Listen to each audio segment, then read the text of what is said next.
Greetings, everybody, and welcome back to episode 24 of Extreme Evocast, an all-purpose Pokemon podcast where we talk about news, trivia, and everything related to Pokemon. Good morning to everyone listening to this, even if it's not morning for you. It is morning for me. Right now, I am recording this early in the morning. Figured I'd do sort of like a, coffee and Evocast sort of situation for any of those who want to listen to this early in the morning when they just wake up, maybe on their morning walk, maybe on sitting on the couch drinking a nice cup of hot coffee, listening to a Pokemon podcast. But anyway, welcome everybody. This episode, I know already preemptively, this episode is going to be a lot shorter than normal because I haven't had a lot of time recently to prepare myself to do Evocast, and also haven't had a lot of time to actually do Evocast. If you're listening to this on the day of release, you'll know that it's a day later than usual, just like last week. It's becoming a little bit more of a norm, but college and stuff and schoolwork and computer complications, it is to be expected sometimes, so I apologize in advance for any delays or anything like that, if it really matters all that much. If anyone does like listening to it on the day of release, I am sorry, but sometimes it just gotta happen. It's just gotta happen. I always I like to put school first, of course, and also my sleep and my mental health first. I hope that's understandable. But yeah, today is going to be a shorter episode, mostly because I didn't really have time or the ability to think of a topic for today's episode, and I wanted to do another episode of Type Review, but I feel like I've been doing it a lot recently, and I kind of want to move away from having it be like a very, very frequent segment or sort of episodic series. I wanted it to be sort of a special case every so often, sort of draw it out as long as we possibly can for that. But also on the radar, if you're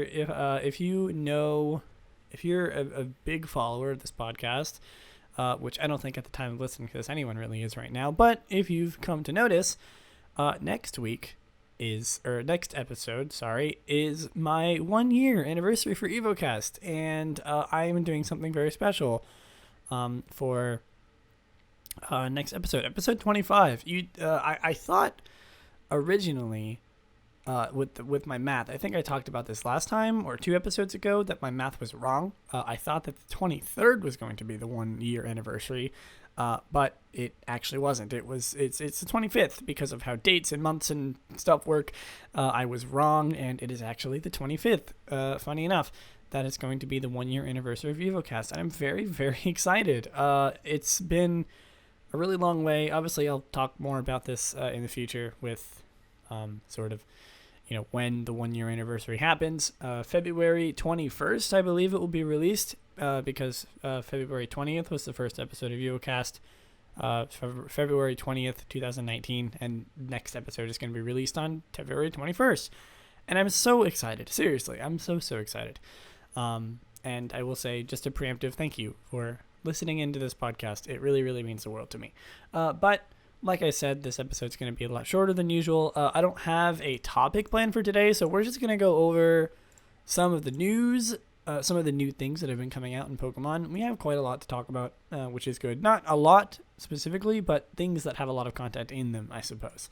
And then, of course, we'll do our episodic segments, which should take up a chunk of time. But expect this episode to probably be shorter than normal. I can't confirm because I don't know how long it's going to take if I haven't recorded it yet, but you can probably see right at the bottom there the length of the episode, so you can know before I can, which is not normally the case.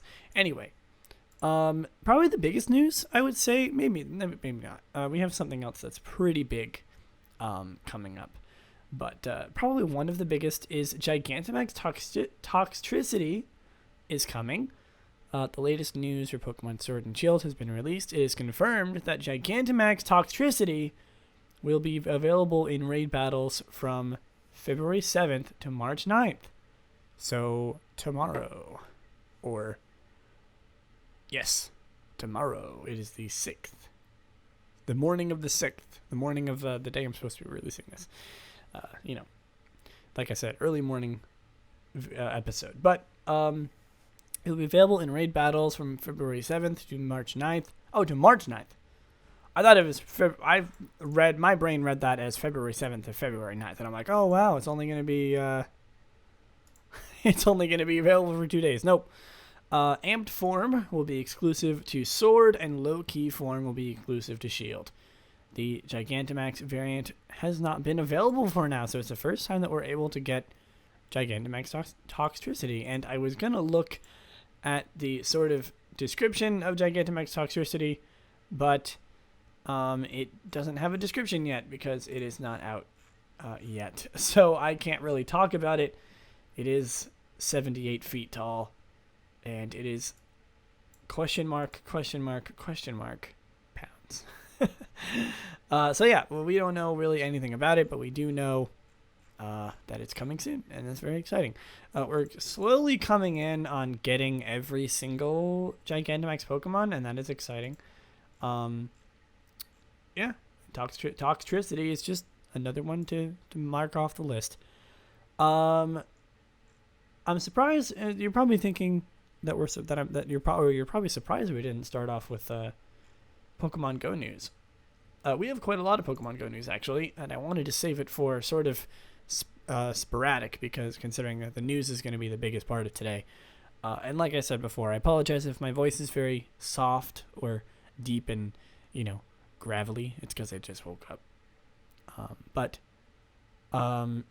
big news for me, I'm very excited about this. Pikachu Libre is coming to Pokemon Go.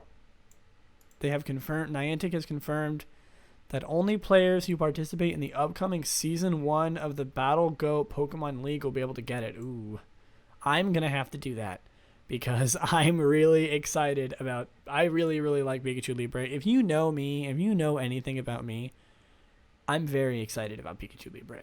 I really, really like Pikachu Libre. I have a plushie of Pikachu Libre. I play Pikachu Libre in Smash. I just love Pikachu Libre. It's like one of my favorite things. I would say Pokemon, but Pikachu is already one of my favorite Pokemon. And Pikachu Libre just makes it better. It's adorable. I like it a lot. But yeah, Pikachu Libre is coming to Pokemon Go. That's fun. Maybe they'll add the other, maybe they'll add some more of the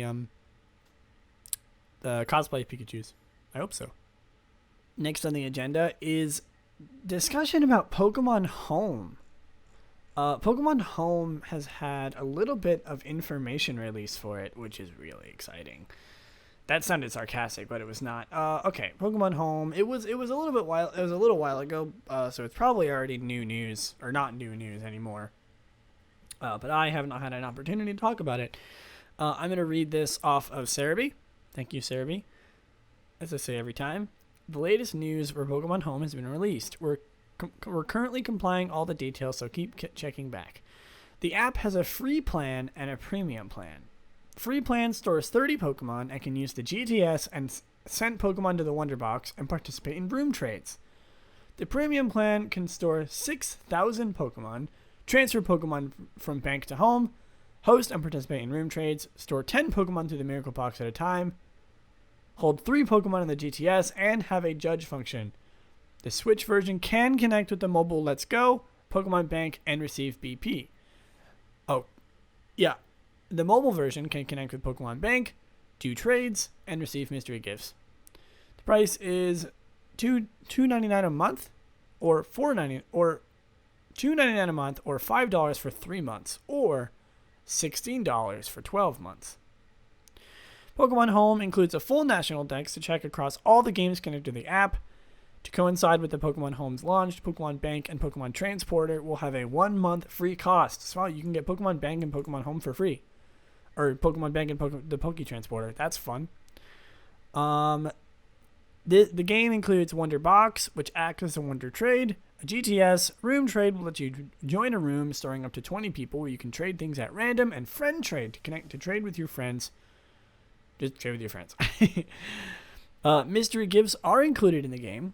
They allow you to, and they're calling it a game. Is it really a game? It's not really a game. A game? It's not really a game. It's just sort of a service. They allow allow for you to receive Pokemon that get deposited into the box or serial codes that can be opened in Pokemon Sword and Shield. That's the mystery gift. Pokemon Home also includes an IV checker built in for premium subscriptions. Pokemon Go connectivity with Pokemon Home will not be available at launch. There's a Your Room section where you can see information about events and edit profile using stickers. You get special stickers when you meet certain challenges. There's a few pages about the information. I don't really think we need to go over that. That's just sort of things that are happening.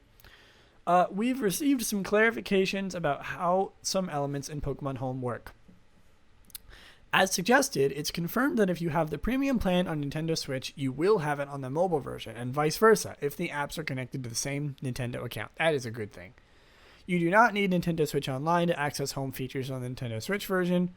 There are two ways to connect to the bank. First is simply by having it connected to a Nintendo Network ID that is connected to your Nintendo account. This also allows you to transfer all Pokemon from bank to home at once. The second is using a password issued in Pokemon Home.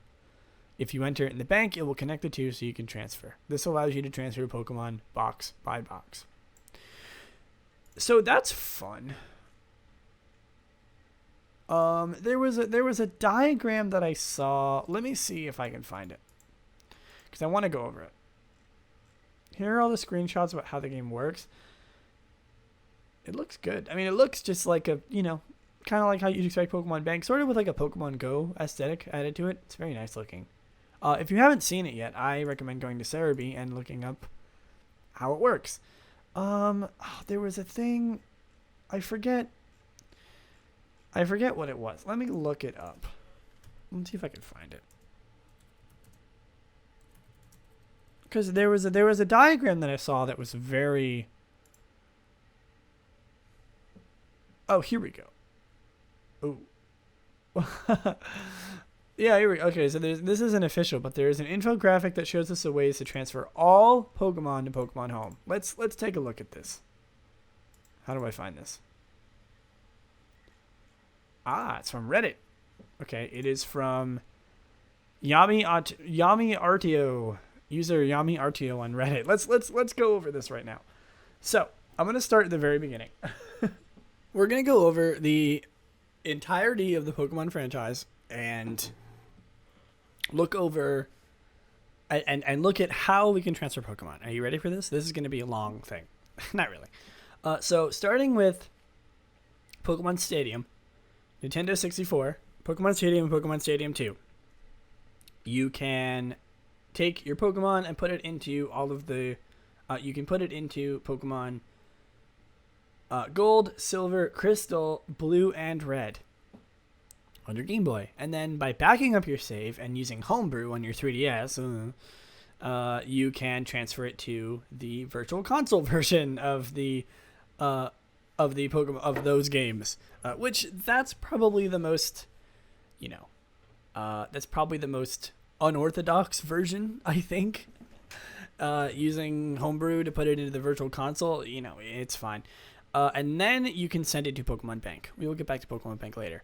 Pokemon Coliseum, Pokemon XD, you can transfer it over to Pokemon Ruby, Sapphire, Emerald, Fire Red, and Leaf Green, which can be transferred to Diamond, Pearl, Platinum, Soul Silver, and Heart Gold.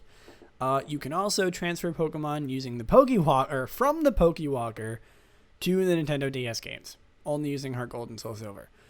You can also transfer your My Pokemon Ranch to Pokemon Diamond and Pearl. If you have any Pokemon still in there that you want to transfer over, you can. And then by using that, you can transfer those Pokemon to Pokemon Black, Pokemon White, Pokemon Black 2, and Pokemon White 2. And that is sent to Pokemon Bank. And there are two different things with Pokemon Bank. There is Pokemon not sent to Gen 7, and there is Pokemon sent to Gen 7. Pokemon not sent to Gen 7 include Pokemon that go in between Pokemon X, Y, Omega Ruby, and Alpha Sapphire, because obviously those had some Pokemon that you couldn't find in Pokemon, they had Sun and Moon had Pokemon that you couldn't find in those games. And then there is Pokemon sent to and from Gen 7, which is Sun, Moon, Ultra Sun, and Ultra Moon. So even if you send a Pokemon to X and Y, and then send it over to Sun and Moon and then send it back, it'll be different. It'll be like a different category of Pokemon because it was sent to Sun and Moon, but it can still be in Pokemon Bank no matter what. Premium members only can send all of those Pokemon that you got from all of those games, all those older games, to Pokemon Home. Pokemon Go will not be available at launch, but will be soon. And then Pokemon Let's Go Pikachu and Let's Go Eevee can send Pokemon to, but not back. It can be sent to Pokemon Home, but not back. Same with Pokemon Bank and Pokemon Go. I don't think you can transfer in between any of these. I don't think you can transfer in between Pokemon Go, Let's Go Eevee, and Let's Go Pikachu, and any of the Pokemon you send for Pokemon Bank, which is unfortunate. And then you can send Pokemon from and to Pokemon Sword and Shield, but only Pokemon in the Galar Dex as of right now. Wowie wow. Even more complicated Pokemon Home transfer. Amazing. That's, that's pretty much everything. That's interesting. I mean, you can pretty much hit every game, except for the varying or unorthodox versions, like, using Homebrew, backing up your save and putting into the Virtual Console, which requires you to have the Virtual Console version on your DS, and then you can send it to Bank, and then you can send it to Home if you have premium version, and then you can send it to Sword and Shield. So congrats. You could technically get some of your Pokemon from your very first Pokemon game all the way into Sword and Shield, and that is amazing, I think. It does require a little bit of cheaty processing, but at anything past Red and Blue, even in the Virtual Console, you know what I mean? Or anything past Gen 1 and 2 that's on the Game Boy. So, like, starting with the Game Boy Advance, Ruby Sapphire, Gen 3, you can send any of those Pokemon all the way to Sword and Shield. And, you can even use the Virtual Console. So, hey, that's pretty darn good. Very excited about that. I'm excited for Pokemon Home. I really liked using Pokemon Bank because it really felt like I could just get all my Pokemon in my game at once. And I'm definitely going to probably buy the premium service for Sword and Shield or Pokemon Home. I probably won't do like the monthly service because I don't know how much I'm gonna use it, but I'll probably buy like a 3-month or even just like a month one and then like transfer all my Pokemon into Pokemon Home and then cancel it. Well, yeah, we'll see. Anyway, let's continue on with a little bit more news. We have Tornadus in Pokemon Go. More Gen 5 legendaries coming, finally. Let me see where that is. It's not a huge thing. It's just Tornadus. Where is he? Tornadus. You doing good, man? My man? My man? Where is he? Oh, there he is. Ah, you sneaky bugger. Raid battles have started to shift in Pokemon Go. From now until February 25th, Tornadus is now available as a level 5 raid boss. As such, raid bosses will have changed in conjunction with it. Raid battles have shifted and are currently compiled. Oh. Raid battles are changing. Oh, they're just changing Pokemon. Okay, I thought raid battles were like changing how they worked. I'm like, no, they're just changing. You can get Galarian Weezing. And I didn't know Galarian Weezing was in Pokemon Go. And also Alolan Marowak. Aerodactyl. Ooh.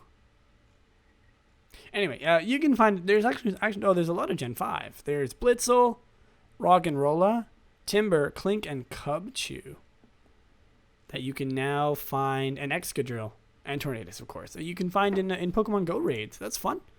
So if you're needing some more of those Gen 5 Pokemon, go do some raids. Going from now until the 25th, so you got plenty of time. I don't know when that was released. That was released on the 4th. Okay, so like 2 days ago. All right, yeah. So these are new things. Speaking of Pokemon Go, the voting that we talked about last time, Niantic have announced that the next Pokemon Go Community Day will focus on Rhyhorn. The event that sounded like I was very uninterested. It's focused on Rhyhorn. The event will have a 3x Capture Stardust 3-hour lure module. However, it will also be giving out the Rock Wrecker to Rhyperior upon evolution. Community Days runs from 11 a.m. to 2 p.m. Local time zone. Yeah, we already know. So yeah, it looks so that if you're confused about that, that was the poll that they ran a little while ago. I think I talked about it last week. That there was there was sort of a poll that you could choose between Dratini, Machop, Vulpix, and Rhyhorn for the next community day. And speaking of, did I do Reviewity Day last episode? Was there even a need for a Reviewity Day last episode? What was the one that was last month? It was Piplup. Did I talk about Piplup? I don't think I talked about Piplup. If I did talk about Piplup, I don't think I took part in it because I don't remember anything about it. Well, if I didn't, it was Piplup. But if I did, I'm sorry for repeating myself. But yeah, I mean, it's Piplup. I'm sorry. I literally do not remember. I don't know why I'm just like completely drawing a blank on whether or not I did Reviewity Day. But if I didn't, I'm sorry. I don't think I did because I think that I was like just getting into college. I don't remember. I actually don't remember. I'm sorry for my bad memory, but it doesn't matter. Next week is Rhyhorn. Or next community day is Rhyhorn. And I think that is like the day after or one of the days after. Yeah, February 22nd. That's like 3 days after the 1 year anniversary for Evocast. That's fun. So I won't be talking about it next time, but the one after that I will. Because now that I'm back at college, I can actually take part in community days, which is exciting. I'm very happy to be able to do that. Anyway, let's talk a little bit more about Pokemon Go. One more thing about Pokemon Go, and then let's get into Random Pokemon of the Week. There are new Shadow Pokemon coming to Pokemon Go. There are new Shadow Pokemon that are starting to appear in Pokemon Go. They'll have Shadow Pokemon like Vulpix, Ninetales, Exeggutor, Omanyte, Omastar, Misdreavus, Carvanha, and Sharpedo. Team Go Rocket leaders might have Pinsir, Mawile, and Beldum. Man, I really need to like go out and do that more. I wanted to collect every single Shadow Pokemon, but I'm starting to run out of space for all my Pokemon, and I haven't had the money to like, fill up my box. So I haven't been really willing to be playing Pokemon Go all that much recently because I haven't been able to catch any new Pokemon, which sucks.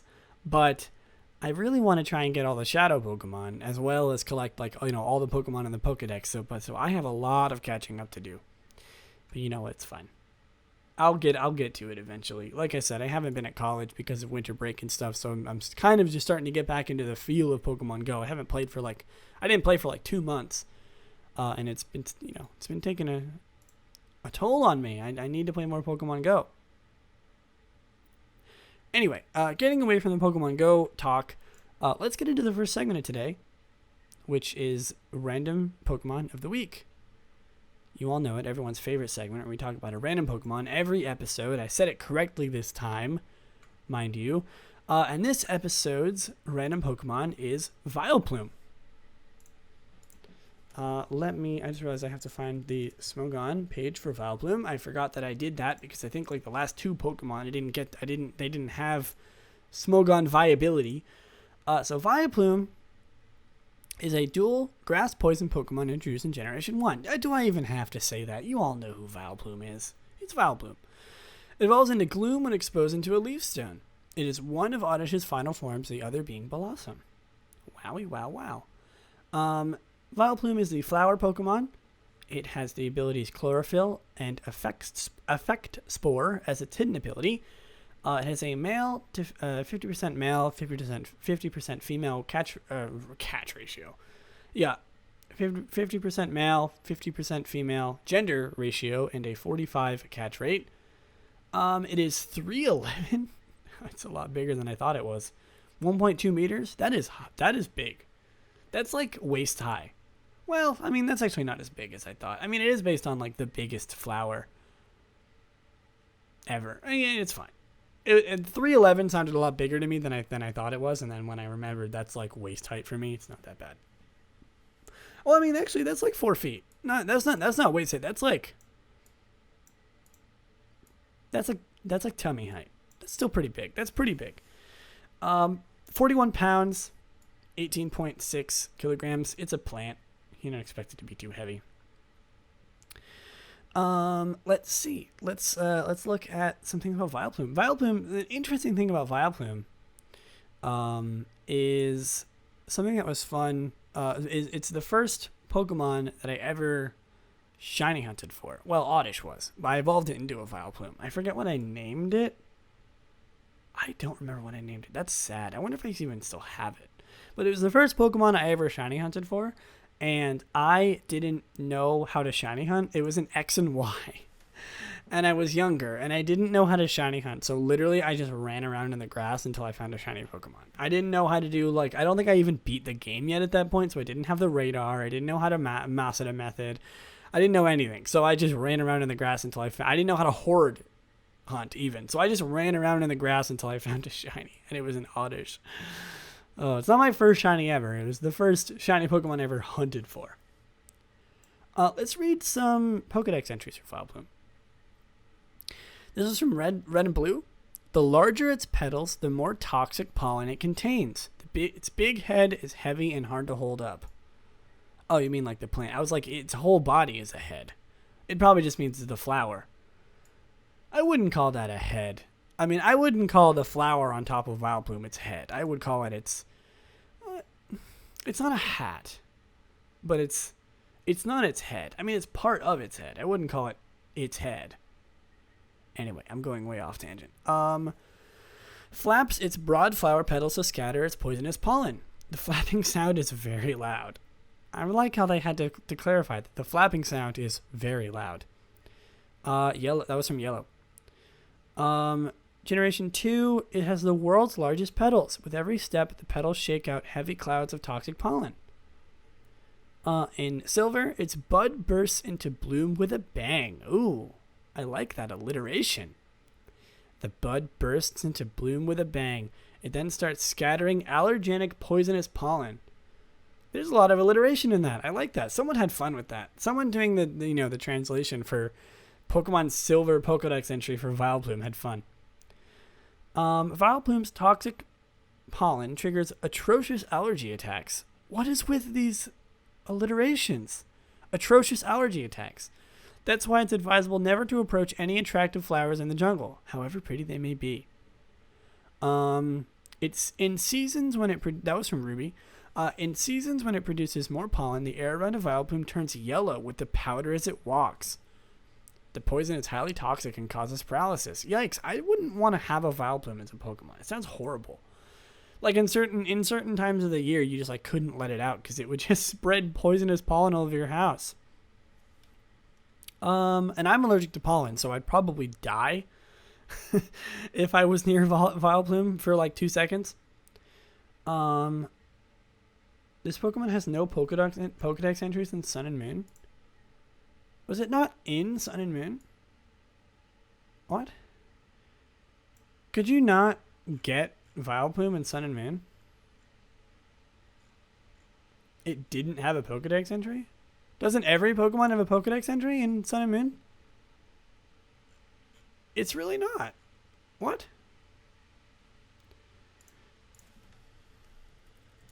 I guess there was only 400 Pokemon, but like, wow, I totally like didn't think that Sun and Moon didn't have that many. Yeah, I mean it only had 400 Pokemon. 300 in all. It's 300 in Sun and Moon, and then they upgraded it to how many? 400? Oh no, that was 403. Really? See, why do people complain about Sword and Shield when there wasn't really that many in Sun and Moon either? Whatever. So Vileplume wasn't in Sun and Moon, which is sad, I suppose. So we don't get any, Pokedex entry for Vileplume, Miss Vileplume here, and it seems like all the rest of them are the same. So that was pretty much it. And Sword, yep, they're the same thing. Literally the same as Red and Blue. They didn't even try. Let's see. I guess base stats. HP is 75. Attack is 80. Defense is 85. Special attack is 100. Special defense is 90. And speed is 50. Not too bad. 480, not really that bad. Let's see, anything interesting about Vileplume? Oh, we could talk about its sprites. Specifically, its sprite in red and blue. in red, blue, and red and green, I mean. Because, well, what a sprite. It is so skinny. The perspective is horrible. And it's wow. It's all over the place. It's funny. I'll give it that. It's very funny, but like it just looks really dumb. Please right now, if you don't know what Vileplume's sprite looks like in red and blue, please go look it up. It's so funny. It's very twiggly. Like it doesn't look that different, but like it just looks. It's not as fat as Vileplume, and like it just looks so weird to me. It's always been really funny to me. The perspective is not good. It's all over the place. It was fixed in yellow, where it was like a very, very menacing downward view or upward view of it. It looks like it's about to step on you. What is that view? I mean, I guess they had to do that because of its giant head. But like, it's like, it looks like you're really small and it's about to step on you. I mean, the rest of the sprites look okay. In Diamond and Pearl, it looks like it's about to fall over. Poor thing. It's like too top heavy. Jesus. Same with Black and White. It's like dipping its head like a cowboy, you know? Like, you know how cowboys like sleep up against a tree and they put their hat down for the sun? Looks like it's doing that. Cowboy Vileplume. Wow. And then in the 3D games, it's just standing there. Very fun. We'll do a shiny review in 1 second. Vileplume is based on the Rafflesia. If you don't know what a Rafflesia is, oh boy. Rafflesias are fun. Rafflesias are the biggest flower in the world. They are absolutely gigantic, and they are very smelly. They smell horrible. They're very interesting. I did a lot of research on them when I took biology in like high school, and I learned a lot about them. They're very, very cool. I really like Rafflesias. And even so, it says that the Rafflesia, the specific male-female variants of Vileplume may be based on different kinds of Rafflesia, because the different variants have different size spots, and certain different kinds of Rafflesia have, because like in the male version they have like slots, almost like very like bean-shaped spots. And that's very common for a lot of other Rafflesia, but some Rafflesia have very, very big spots, like the female variant, which have one huge spot on each petal with little smaller like drops of spots on the top of them. They're very cool. Rafflesias are very interesting to me. I know they're just big flowers, but like, you know, they're fun. Yeah, I mean, that's really all there is to talk about with Vileplume. I guess we can do shiny review and then go into the Smogon thing. And I've already prepared myself for this because, once again, they screwed up the shiny in the 3D games. And it makes me so sad because Vileplume is one of my favorite shinies. Like, the green, yeah, but, like, the flower was so vibrantly yellow and orange. Like, yellowy orange in the Sprite versions. Like, especially in gold. I mean, I know it's different. Like, in the gold, it's just yellow, and I think it looks amazing. The combination of green and yellow is really, really nice. I like green and yellow are, like, two of my favorite color combinations. Starting with Diamond and Pearl, though, they made it a little more orangey, and then in the 3D games, they just made it orange. Like, I'm colorblind a little. I'm red-green colorblind, so maybe I see colors a little bit differently, but it does not look the same to me. It looks horrible. It looks really bad. It's like a darker orange, and I think it looks really bad. The green is nice, however, and I think that the green body of Vileplume is really, really, really nice on the shiny. I am going to go on a whim here and say I'm going to give old Vileplume sprites a 10 out of 10. I think it's the first 10 out of 10 of the series, but it's going to have to average out to a 9.5 because 3D games get a 9 out of 10. It's just the orange is not the same. I very, very much like Vileplume Shiny, but the 3D games kind of screwed it over a little bit, and it's so sad for me not to give it a 10 out of 10, because I've never given any of them a 10 out of 10. But I think the 3D game screwed it over, messed it up. So I'm going to say 10 out of 10 for the older games, specifically for Gold. Ruby Sapphire is nice, and Diamond and Pearl Black and White are really, really nice too. I like Ruby and Sapphire the best. Ruby and Sapphire has the most yellow that isn't just straight up yellow. So yeah, 10 out of 10 for those games, and 9 out of 10 for the 3D games, so that is a 9.5 out of 10. Anyway, let's look at Vileplume for Sun and Moon. So Vileplume, we already went over Vileplume stats. Vileplume is in the rarely used tier. And there's actually not that much here, so I think I'm going to go over pretty much all of it. Normally I only do the overview, but I think I'm going to do all of it just because there's really not that much here. So this overview for Vileplume is written by W. Marr. While Vileplume has a unique move in Strength Sap and access to Effect Spore to allow it to barely check common physical attackers like Zygarde 10%, Virizion, and Golisopod, it is largely outclassed as a defensive grass type by Tangela, which has much higher bulk thanks to Eviolite and access to better defensive ability in Regenerator and moves like Knockoff and Leech Seed. And it has Giga Drain, Sludge Bomb, Strength Sap, and Sleep Powder with Poisonium Z. This is Sun and Moon. There's not a moveset available for Sword and Shield because it's still pretty early. But so we're just going to go over the Sun and Moon. Poisonium Z, I know it's not in Sword and Shield, but you can also use Black Sludge. Effect Spore. So, by the way, some of these might be outdated in a little while because obviously some moves, some abilities, some items can't be accessed in Pokemon Sword and Shield, so I'm sorry if some of these are outdated. They just don't have movesets for Sword and Shield yet, so I'm just going to go over what I see on this Sun and Moon one. Some people do still play Sun and Moon anyway, so Black Sludge, Effect Spore, which has a 30% chance of making contact, 30% of poisoning, paralyzing, or falling asleep when making contact with his Pokemon, which is a very good move. Bold Nature, which is plus defense minus attack. Effect Spore kind of screws over, or the high defense stat on Vileplume kind of screws it over because, actually no, special defense is its highest. Okay, never mind then. I was going to say it's a defensive Pokemon, but it is equal.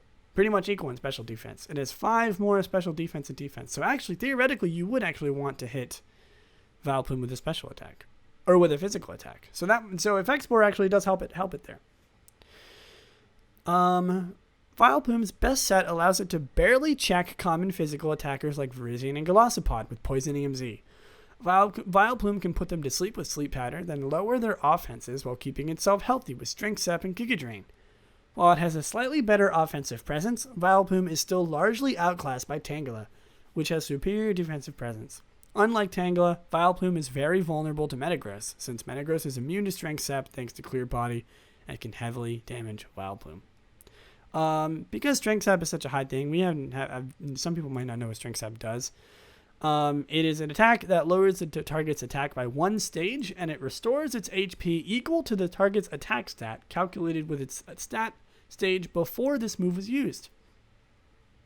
So you get health back equal to their attack stat, which is very good and bad. It varies, so you get varying amounts of health back depending on what Pokemon you use it on, and it can be really, really good on Pokemon with high attack, because 1, it heals you a lot, and 2, it also takes their health, takes their strength, their attack stat away from them. So it's very, very, very good on really high attack Pokemon. And Vileplume has the defense to hold that out, which is good. I don't think Vileplume is all that bad. It's definitely not as bulky as Tangela, as said in this overview like 14 million times. Poor thing. I don't think it's that bad. I think it could be good. I like a Strength Sap is just a really fun and good move in my opinion, and not a lot of Pokemon can learn it. It's like the Oddish line, the Hoppip line, the Bellsprout line, and the Shiinotic line. 4 lines of Pokemon can learn it. All like the base grass poison mushroom Pokemon. Very cool. Very, very cool. Okay. That is going to do it for Vileplume. Thank you, Vileplume. for being the Pokemon on the chopping block today. We have a few more things to talk about. Not much. The episode is coming to an end pretty soon here, but we have something surprising. Pokemon Labo is collaborating with Pokemon Quest, which is very exciting. Some clear official images have come out for the Pokemon Quest and Nintendo Labo collaboration. In the Japanese kindergarten, probably a typo, kindergarten magazine, Yochian from Tomorrow, you'll be able to get 3 panels of cardboard to be made into official Pokemon Quest variants of Pikachu, Bulbasaur, and Eevee. These can be connected to the Joy-Cons, and if you have the Nintendo Labo Variety Kit, you'll be able to move Pokemon around remotely using your Nintendo Switch. So you can, control the little Pokemon. It's adorable. Hopefully, that means maybe we'll be getting some new Pokemon Quest content soon. I don't know. I'm just a lover of Pokemon Quest. It's probably not the case. It also comes with a little Tumblecube Island replica. That's adorable. I love it. I really hope that we get something more with Pokemon Quest. Pokemon Quest is one of my favorite games, if you haven't been able to tell. And I really want to do a full episode on Pokemon Quest. It is a very, very fun game, and I want to talk about it. And I want to do almost like a review of Pokemon Quest. I want to do more reviews on this podcast. I think it would be something interesting to do for an episode, my informal review of a Pokemon game that I love dearly to my heart, or hate. I don't hate a lot of Pokemon games, but there are certainly ones out there that I don't like very much, and I wouldn't mind doing that. So, I mean, if anyone has any feedback, be sure to let me know. If you think that me doing reviews, and maybe I can start with Pokemon Quest, considering it's a game that I like a lot. If you think that me doing some reviews of games, and want to hear my opinion about what I think about games very specifically, I wouldn't mind dabbling into it. I'm not obviously a professional reviewer. I don't know the best points to make. I just kind of do them very personally. So, maybe I can try dabbling in that. I'm not sure how well I'd be able to do it, but yeah, I mean, let me know. But yeah, Pokemon Quest. Hopefully that means more Pokemon Quest stuff in the future. Probably not. Please give us Pokemon Quest DLC, or just give us a new game. Please. Anyway. There's a little more Pokemon Go stuff. There was the Mincino event that is happening. It already happened. It's already done for. There was the Mincino event. You can get them shiny. They hatch from 5km eggs, and you can get them in special field research. They spawned more frequently. I tried. I didn't get a shiny one, unfortunately. I really like Mincino. I used a Mincino in my Pokemon Sword and Shield playthrough, which was fun. And I didn't get a shiny one, which is very sad. I wanted one, but I didn't get it. But yeah, that happened. That was the thing that went on. Hopefully people who did it got their shiny Mincino. If you're like me and didn't get one, I'm so sorry. And last but not least, last little bit for today's episode, there is a Pokemon of the Year promotion. If you search for Pokemon or Pokemon of the Year on Google, you will be able to put in a vote for your favorite Pokemon. It is separated into 8 categories based on Pokemon upon region of Kanto, Johto, Hoenn, Sinnoh, Unova, Kalos, Alola, and Galar, and etc. With Melton and Melmetal being the etc. That's so funny that they made a Galar and etc. and Melton and Melmetal are in there. Each day until, I don't know that time, 2 o'clock UTC on February 14th, you can vote for a Pokemon in each category. The winner will be revealed on Pokemon Day. And speaking of Pokemon Day,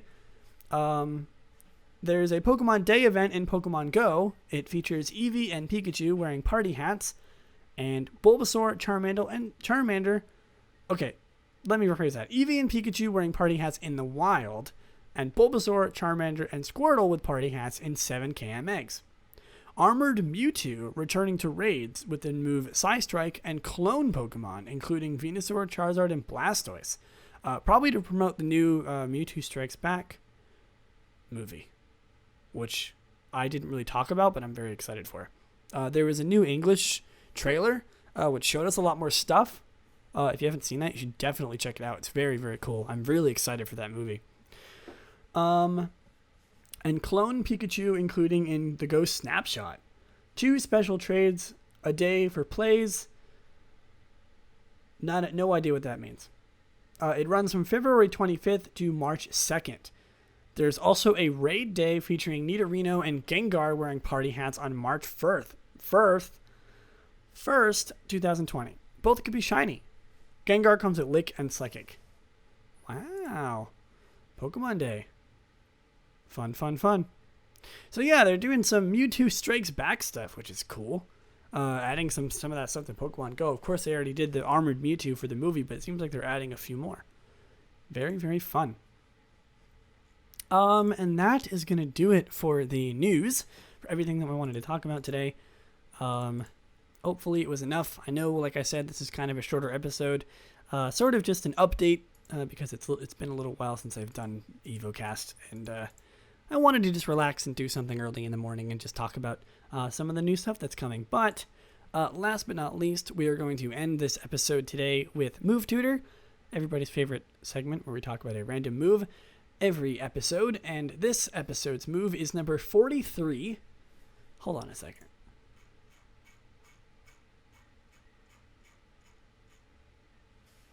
Oh, man, I was so close.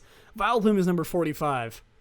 And this move is number 43. We almost got the same number for Random Pokemon of the Week and Move Tutor. Could you imagine?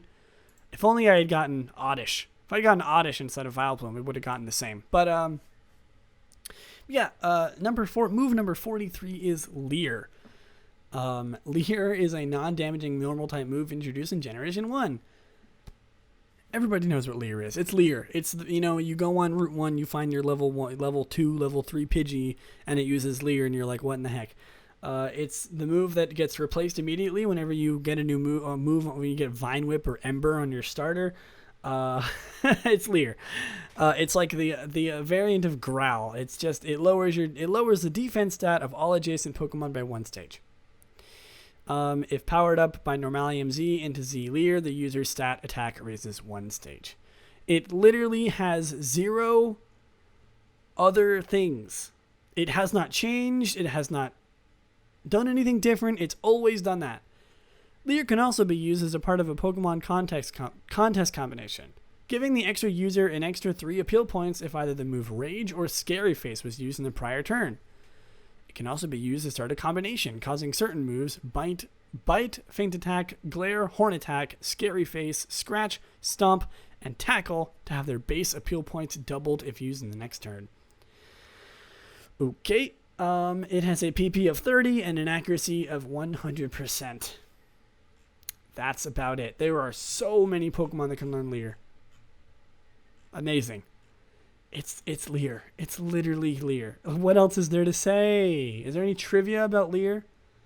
Leer's Japanese name can be translated to Mean Glare, which is the English name. Oh, to Mean Glare, not Mean Glare. Mean Glare sounds like it could be another move. Mean Glare. Leer's Japanese name can be translated to mean Glare, which is the English name of another move. I wonder what move that could be. Maybe it's Glare. I think it's probably Glare. But yeah. It's Leer. What else do I say?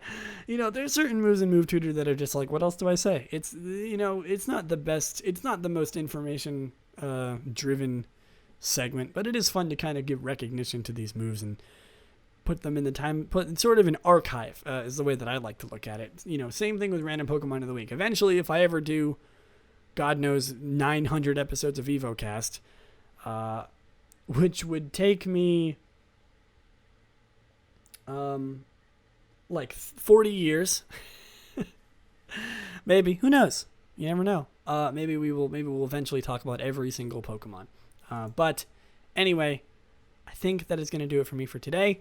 Thank you all so much for listening, and tune in next time for the Evocast 1-year anniversary. We'll be doing a special little callback to something that I talked about very, very early on in Evocast's lifespan.